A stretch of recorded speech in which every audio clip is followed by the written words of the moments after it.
Shalom semuanya. Pada tanggal 4 September 2022, gereja kita GBI Jalan Jenderal Gatot Subroto yang sering disingkat GBI Gatsu berusia 34 tahun. Haleluya! Tanggal 4 September 1988, kebaktian pertama dimulai di Karsa Pemuda dengan jumlah jemaat sekitar 400 orang. Sekarang jemaatnya sudah berjumlah sekitar ratusan ribu orang. Lebih dari 1.000 gereja yang tersebar di 5 benua dengan ribuan kul. Waktu saya bertanya kepada Tuhan tentang pesan yang harus disampaikan menyambut hari ulang tahun GBI Gatsu ke-34 ini, maka Tuhan memberikan pesan-pesan sebagai berikut. Pesan yang pertama, Tuhan mengingatkan bahwa dari tanggal 6 September 2021 sampai dengan 26 September 2022, menurut kalender Ibrani, kita memasuki tahun 5782 yang disebut dengan Pebet atau 82. Dari tanggal 26 September 2022 sampai dengan 15 September 2023, menurut kalender Ibrani, kita memasuki tahun 5783 yang disebut dengan P Gimel atau 83.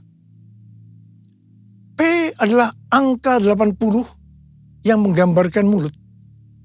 Jadi memasuki tahun P Bet 5782 dan P Gimel 5783, kita diingatkan kembali tentang mulut. Mulut kita harus dipakai untuk memperkatakan hal-hal surgawi, bukan tentang hal-hal duniawi. Tuhan Yesus berkata dalam Matius 12 ayat 36 sampai dengan 37. Tetapi aku berkata kepadamu, setiap kata sia-sia yang diucapkan orang harus dipertanggungjawabkan pada hari penghakiman. Karena menurut ucapanmu engkau akan dibenarkan, dan menurut ucapanmu pula engkau akan dihukum. Saya akan ingatkan bahwa kita semua harus berhati-hati dengan mulut kita. Juga dengan apa yang kita tuliskan di medsos. Apakah itu hoax atau ujaran kebencian, supaya kita jangan dihukum.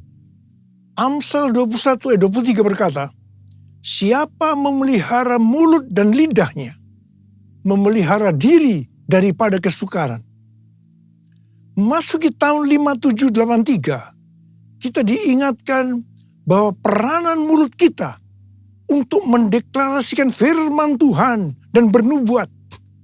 Mulut kita harus penuh dengan ucapan syukur dan perkataan yang saling membangun. Kita harus berkata jujur, bukan kebohongan. Orang yang sekali berkata bohong, dia akan terus berbohong untuk membuat ceritanya agar sepertinya benar dan masuk akal. Orang yang seperti ini akan berurusan dengan Tuhan. Hati-hati. Memasuki tahun 5783, kita juga akan melihat kasih karunia Tuhan yang luar biasa yang akan dicurahkan kepada mereka yang sungguh-sungguh mencari Tuhan. Berkat dan upah akan dilepaskan bagi mereka yang hidupnya intim dengan Tuhan. Namun, bersamaan dengan itu, akan ada pembersihan di rumah Tuhan dan penghakiman terhadap dunia. 1 Petrus 4 ayat 17 berkata, bahwa penghakiman dimulai dari rumah Tuhan sendiri. Keputusan-keputusan dan pilihan-pilihan yang diambil serta tindakan pertobatan dan pengampunan pada tahun 5783 ini, konsekuensinya akan dirasakan pada tahun 5784. Ingat bahwa tahun 5783 ini adalah tahun 2022 ini. Dan sebagian lagi pada tahun 2023. Sedangkan tahun 5784 adalah tahun 2023 dan sebagian tahun 2024. Jadi artinya apa yang kita lakukan pada tahun 2022 ini, konsekuensinya akan dirasakan pada tahun 2023 yang tinggal beberapa bulan lagi. Karena itu, saya mau ingatkan kita semua bahwa jangan main-main dengan Tuhan. Sesuai dengan Mazmur 18 ayat 21 sampai dengan 27. Daud berkata bahwa Tuhan memperlakukan kita sesuai dengan kebenaran kita. Tuhan akan membalas sesuai dengan kesucian kita. Terhadap orang yang setia, Tuhan berlaku setia. Terhadap orang yang tidak bercela, Tuhan akan berlaku tidak bercela. Terhadap orang yang suci, Tuhan akan berlaku suci. Tetapi terhadap orang yang bengkok, Tuhan akan berlaku belat-belit. Saya berpesan dengan sungguh-sungguh, agar jangan sampai kita dibelat-beliti Tuhan. Kita sering memperkatakan sesuai dengan 1 Korintus 2 ayat 9 yang berkata, apa yang belum pernah kita lihat, apa yang belum pernah kita dengar, apa yang belum pernah timbul dalam hati, semua disediakan bagi orang yang mengasihi Dia. Tetapi jangan lupa, firman Tuhan di dalam Ibrani 10 ayat 31 yang berkata, sebab kita mengenal Dia yang berkata, pembalasan adalah hakku. Akulah yang akan menuntut pembalasan. Dan lagi, Tuhan akan menghakimi umatnya. Ngeri benar kalau sampai jatuh ke dalam tangan Allah yang hidup. Dan ini juga akan terjadi kepada orang-orang yang bengkok, yang dibelat-beliti Tuhan.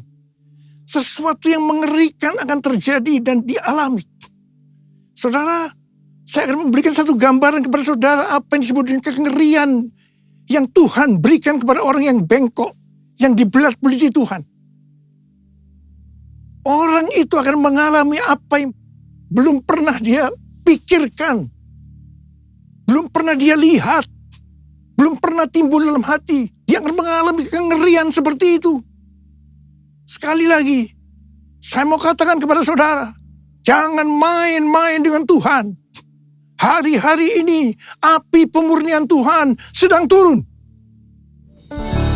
Kau saja yang suci, Kau saja yang layak, Kau layak terima glori.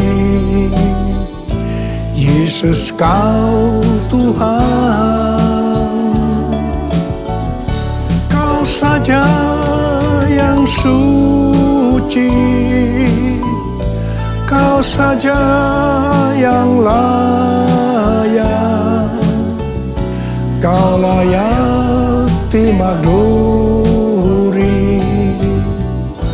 Hanya Kau Tuhan.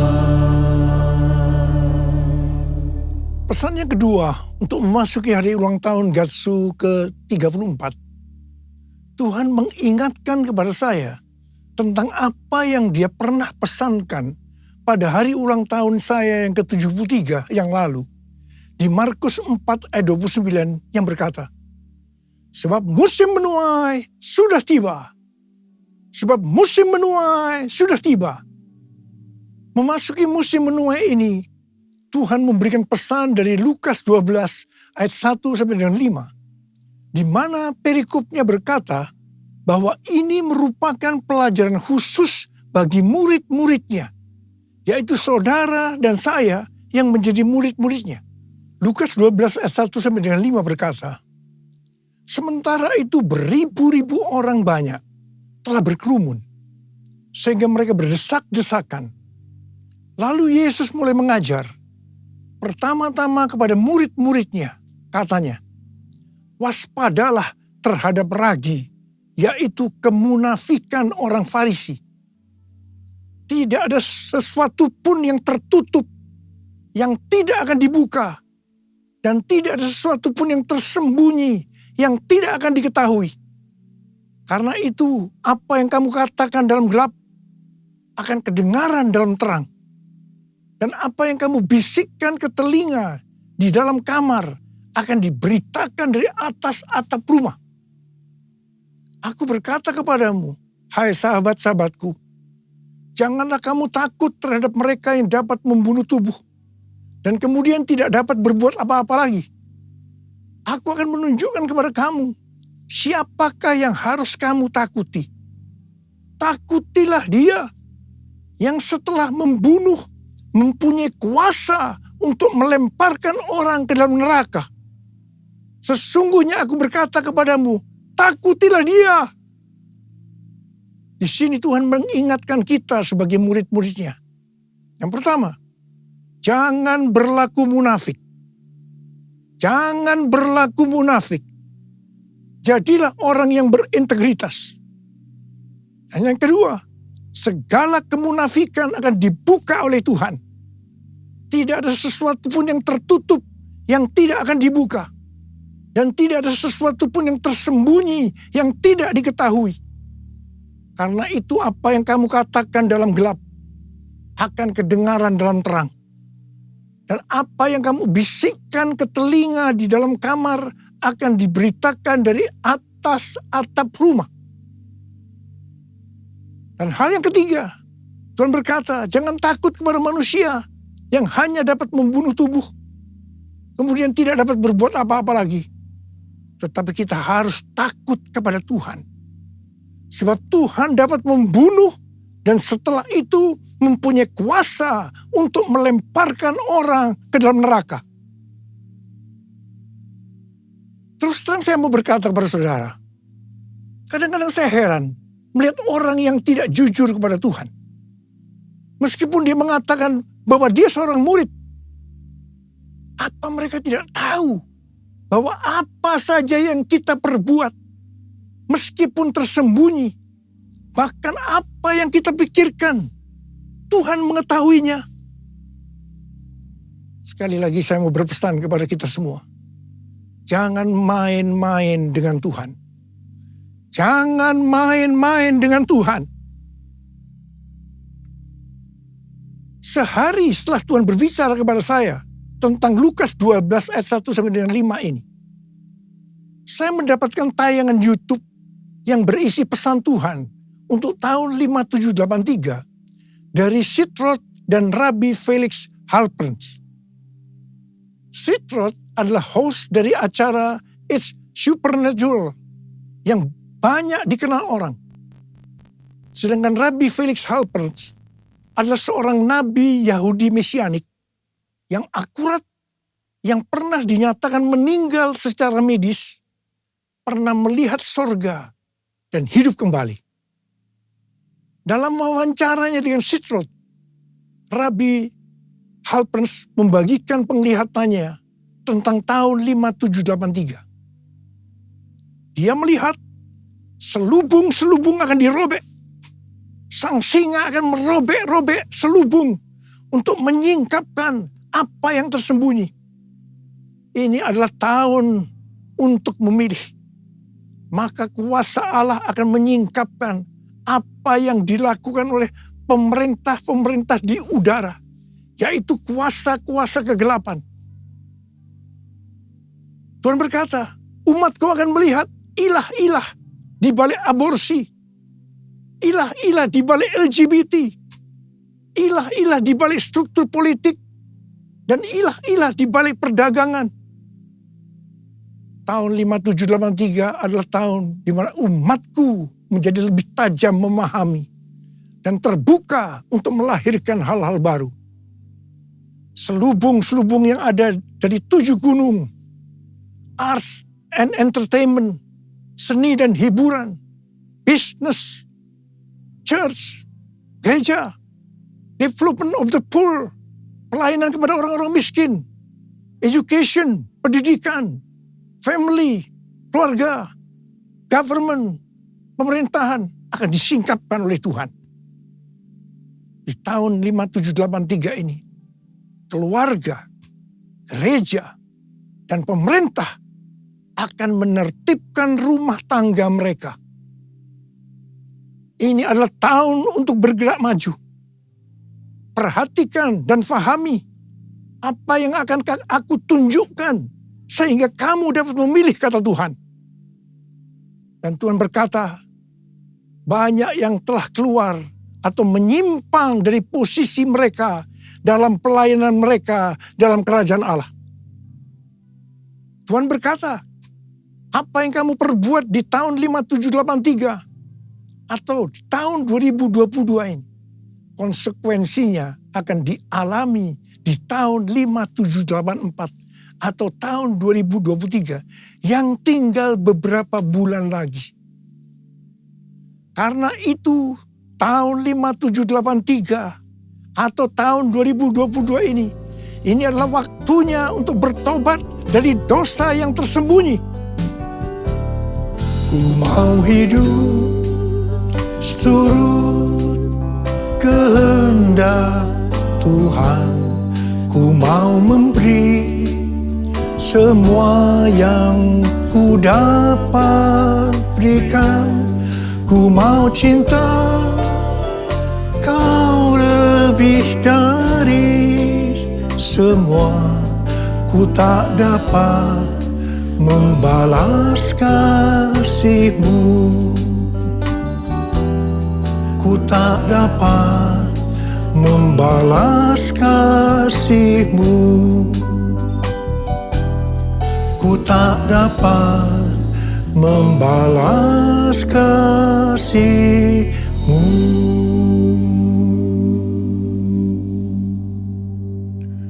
Saya sangat surprise dengan penglihatan dari Rabbi Felix Halper ini. Sebab hal ini sesuai dengan apa yang Tuhan berikan kepada Tim Hill, Ketua Umum Church of God, pada waktu khotbah pembukaan di sidang sinode Church of God di San Antonio bulan Juli 2022 yang lalu. Khotbah dari Tim Hill ini sudah saya sampaikan pada bulan Agustus 2022, yaitu tentang ular beludak yang karena panasnya api yang besar keluar menyatakan dirinya dan menggigit tangan Rasul Paulus dengan maksud supaya Rasul Paulus mati. Tetapi ternyata hasilnya berbeda. Rasul Paulusnya tetap hidup dan malah dianggap dewa. Setelah peristiwa itu terjadi kebangunan rohani yang luar biasa di Pulau Malta itu. Dan sebaliknya, ularnya mati dalam api yang besar itu. Hal ini berbicara tentang api Roh Kudus dari Pentakosta ketiga yang dahsyat sedang turun. Dan membuat pekerjaan dari si ular, si iblis ditelanjangi, selubung-selubung dibuka. Dan iblis masih mencoba untuk menghancurkan gereja. Tetapi puji Tuhan, karena gereja yang berkarakter Kristus, yang digambarkan seperti Rasul Paulus, justru akan hidup dan dipakai untuk terjadinya kebangunan rohani yang besar. Haleluya! Pesan Tuhan kepada kita memasuki tahun 5783 agar kita hidup kudus. Ibrani 12 ayat 14 berkata, sebab tanpa kekudusan tidak seorang pun akan melihat Tuhan. Perintah ini diikuti dengan peringatan dalam ayat 16-nya yang berbunyi, janganlah ada orang yang menjadi cabul atau yang mempunyai nafsu yang rendah seperti Esau. Kata cabul di sini adalah tindakan amoral. Janganlah ada orang yang menjadi amoral. Nabi Yesaya dalam Yesaya 6 ayat 5 berkata, lalu kataku, celakalah aku binasa, sebab aku ini seorang yang najis bibir, dan aku tinggal di tengah-tengah bangsa yang najis bibir. Namun mataku telah melihat Sang Raja, yakni Tuhan semesta alam. Ketika melihat Allah, di hadapan kekudusan Allah, Nabi Yesaya langsung menyadari bahwa ia najis. Khususnya dalam hal mulut. Mungkin selama ini mulutnya dipakai untuk memperkatakan hal-hal yang tidak berkenan kepada Tuhan. Berbohong dianggap hal yang biasa. Apa yang dilakukan oleh Nabi Yesaya? dia bertobat dan minta ampun. Setelah Nabi Yesaya bertobat dan minta ampun, maka serafim mengambil bara api yang diambil dari atas mezbah dan menyentuhkannya ke bibir Yesaya, sehingga kesalahannya dihapus dan dosanya diampuni. Setelah itu, Nabi Yesaya dipakai Tuhan secara luar biasa. Kalau ada di antara kita, apalagi seorang hamba Tuhan, yang sedang berhadapan dengan api Tuhan yang turun, sedang berhadapan dengan kekudusan Tuhan, tetapi tidak merasakan dosa yang dilakukannya, dan dengan bermacam-macam alasan membenarkan dirinya, sehingga tidak bertobat dan minta ampun.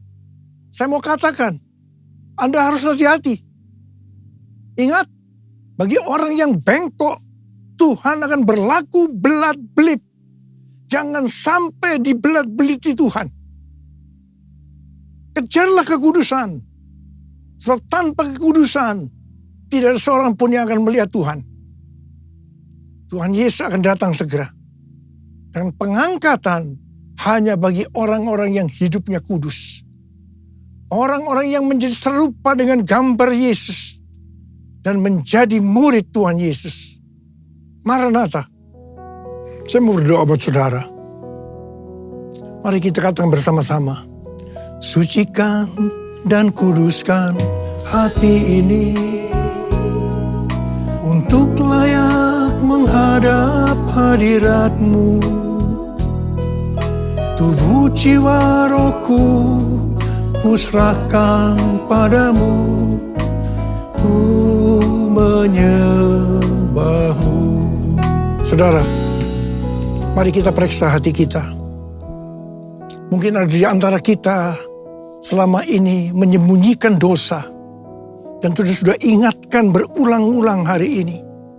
Bahwa memasuki tahun 5783. Kita harus selesaikan dosa yang tersembunyi. Supaya tidak terjadi hal-hal yang mengerikan memasuki tahun 5784. Yaitu tahun depan yang hanya tinggal beberapa bulan lagi ini. Saya mau berdoa buat saudara. Mari kita periksa hati kita. Nanti, kalau Tuhan sudah berbicara pada saudara, jangan tahan. Minta ampun, selesaikan. Hari ini harus selesai. Mari yang mau, angkat tangan saudara, katakan bersama saya. Sucikan dan kuduskan hati ini untuk layak menghadap hadirat-Mu. Tubuh jiwa rohku kuserahkan padamu, ku menyembah-Mu. Tinggikan nama-Mu ya Tuhan, mulialah nama-Mu ya Tuhan. Tiada lain seperti Engkau ya Allahku, besar kuasa-Mu. Mari kita berbahasa roh sekarang. Kita berbahasa roh. Berbahasa roh. Yang belum berbahasa roh jangan diam, katakan haleluya. Oh, ralabakana maya ralabaya ralabara. Ampuni kami Tuhan, ampuni kami. Ampuni ya Tuhan, ampuni kami ya Tuhan. Kami berdoa buat anak-anak-Mu. Ya Tuhan, mereka sedang mengangkat tangan yang terbuka saat ini Tuhan. Dosa yang tersembunyi mereka selesaikan hari ini ya Tuhan. Dan Kau akan mengampuni mereka, Kau akan mengampuni, Kau akan menyembuhkan mereka dari sakit mereka. Mujizat terjadi dalam nama Yesus, dalam nama Yesus. Terima kasih Tuhan, terima kasih Apa, terima kasih. Besar kuasa-Mu, besar kuasa-Mu, besar kuasa-Mu.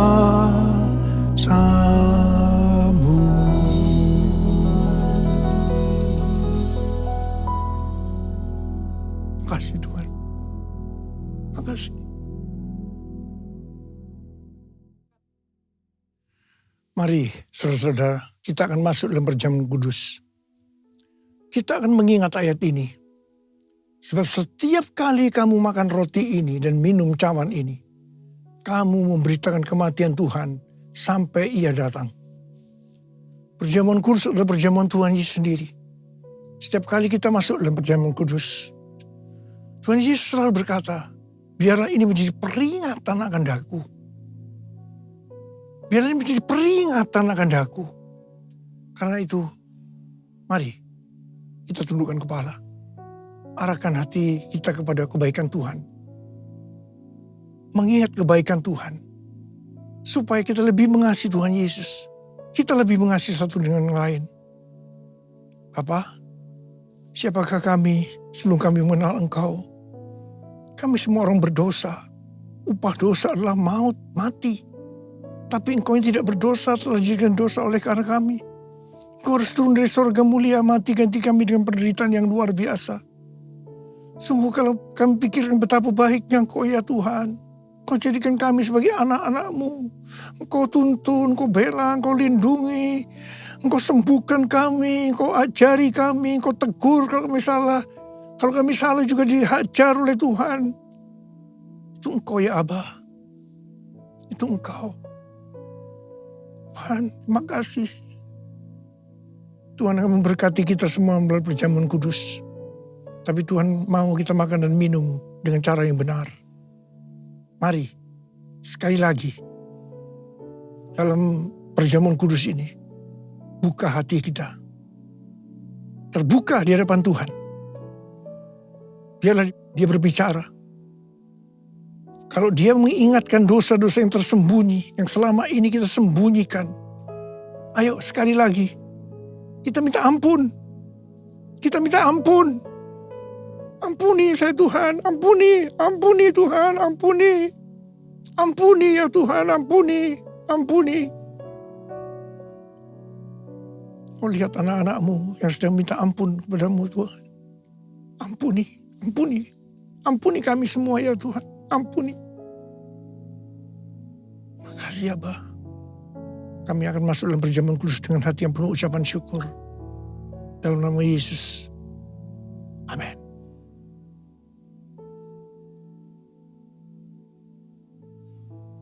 Saya akan mengangkat roti di tangan kanan kita tinggi-tinggi. Sebab apa yang telah kuteruskan kepadamu telah aku terima dari Tuhan. Yaitu bahwa Tuhan Yesus pada malam waktu Ia diserahkan mengambil roti. Dan sesudah itu Ia mengucap syukur atasnya. Ia memecah-mecahkannya dan berkata, inilah tubuhku yang diserahkan bagi kamu. Perbuatlah ini menjadi peringatan akan aku. Saudara dikasih Tuhan, bukankah roti yang kita pecah-pecahkan ini adalah persekutuan kita dengan tubuh Kristus? Mari kita makan dalam nama Yesus.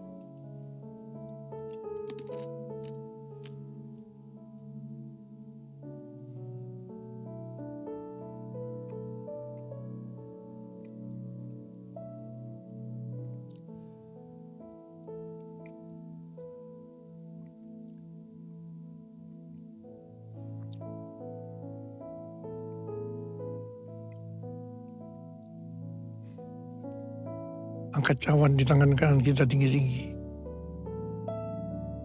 Demikian juga Ia mengambil cawan sudah makan lalu berkata, cawan ini adalah perjanjian baru yang dimeteraikan oleh darahku.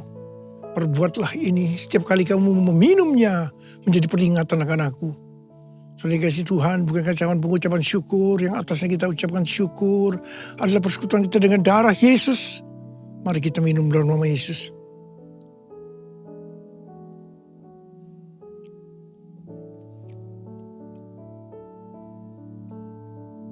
Angkat tangan kita di hadapan Tuhan. Ucapkan syukur dan terima kasih dengan suara. Jangan diam. Tuhan, terima kasih ya Tuhan.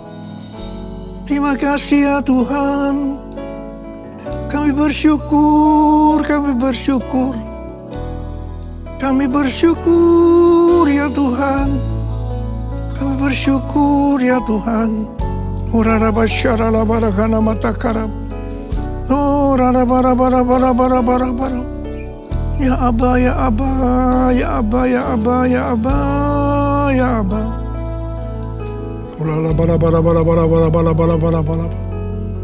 Oh, Tuhan terima kasih, Tuhan terima kasih, Tuhan terima kasih. Hamba berdoa buat anak-anakmu. Mereka membutuhkan kesembuhan. Angkat tangan saudara yang membutuhkan kesembuhan. Terima kesembuhan. Terima, sembuh dalam nama Yesus, sembuh dalam nama Yesus, sembuh dalam nama Yesus. Terima mujizat Tuhan, terima. Oh Tuhan terima kasih. Terima kasih. Terima kasih Yesusku, terima kasih Yesusku. Puji syukur hanya bagi Tuhanku. Terima kasih Yesusku, terima kasih Yesusku. Puji syukur hanya bagi Tuhanku. Puji syukur hanya bagi Tuhanku. Puji syukur hanya bagi Tuhanku. Saudara, saya mengucapkan selamat ulang tahun buat GBI Gatsu. Ulang tahun yang ke-34. Tuhan Yesus memberkati kita semua. Berlimpah, limpah. Katakan amin. Mari, angkat tangan saudara. Terimalah berkat Tuhan. Kasih karunia yang berlimpah-limpah daripada Allah Bapa dalam Anak yang tunggal Yesus Kristus. Persekutuan yang manis dengan Roh Kudus menyertai saudara sekalian mulai hari ini. Sampai Tuhan Yesus datang menjemput kita di awan-awan dan bahkan sampai selama-lamanya. Yang percaya bersama-sama katakan, amin.